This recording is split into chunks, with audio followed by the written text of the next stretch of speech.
Hello everyone, and welcome to Kernel of Wisdom. I'm Joelle, and today I'm talking about the importance of compassion, even in the toughest circumstances.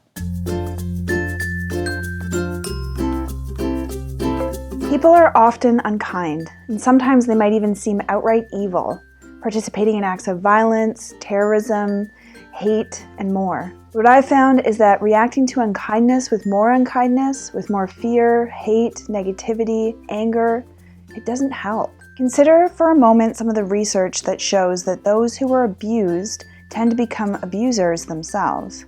Why? Well, they experienced anger, aggression, and a lot of negativity while they were being abused. This doesn't feel good. It creates a lot of really negative, not fun emotions as they grow up. These children suffer. By the time they become adults, they're so full of suffering and fear and anger and hate that their feelings are out of control, and they release those feelings by becoming abusive. And the cycle continues. This doesn't mean that the act of abuse is okay, but this understanding can help us deal with things a little differently.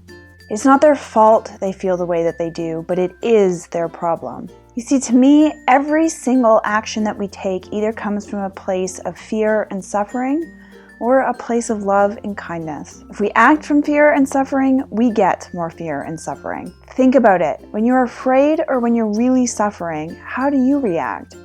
Do you tend to avoid the thing that causes you fear or pain? Do you try to get rid of it, to eliminate it? Do you sometimes lash out and get frustrated or angry? When we feel deep pain or suffering, we tend to act in a way that feels out of control, and the outcomes usually aren't that positive. But what happens when you feel love and caring? Do you feel more connected? Do you feel like you can be more calm and positive? Can you listen better? Can you express yourself in a more productive way? Can you feel better? Do you feel like you heal better? When you're loving and kind, do you feel like you're better able to move forward in a direction that's within your control? That you can both feel and create a sense of peace. You see, each way of being feels very different, but it also produces different outcomes. And that's where compassion comes in.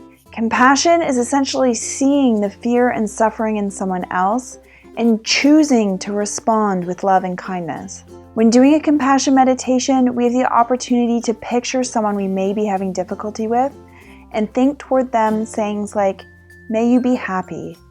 May you be healthy and safe. May you love and accept yourself just the way you are.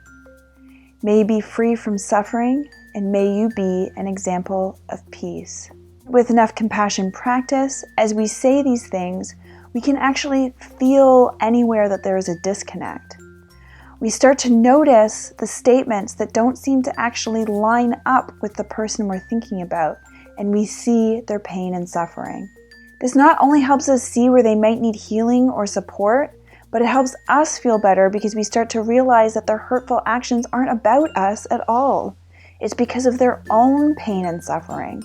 And I can say with complete confidence, every hurtful action I have ever experienced at the hands of someone else has been because of their pain and suffering. Now the thing is that a lot of people become afraid that if they act with compassion when someone does something terrible, it will condone the action. But there's a big difference between understanding something, showing compassion towards it, and condoning it. Recently there have been some terrible acts of terrorism conducted against people who definitely did not deserve to feel so afraid, to be hurt, or to be killed.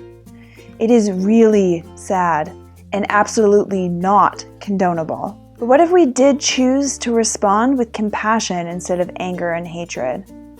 Could we look into the suffering of those terrorists and perhaps find that they are full of hatred and pain themselves? Would that help us find a different solution to this problem? Would it help us perhaps heal the source of where this is coming from?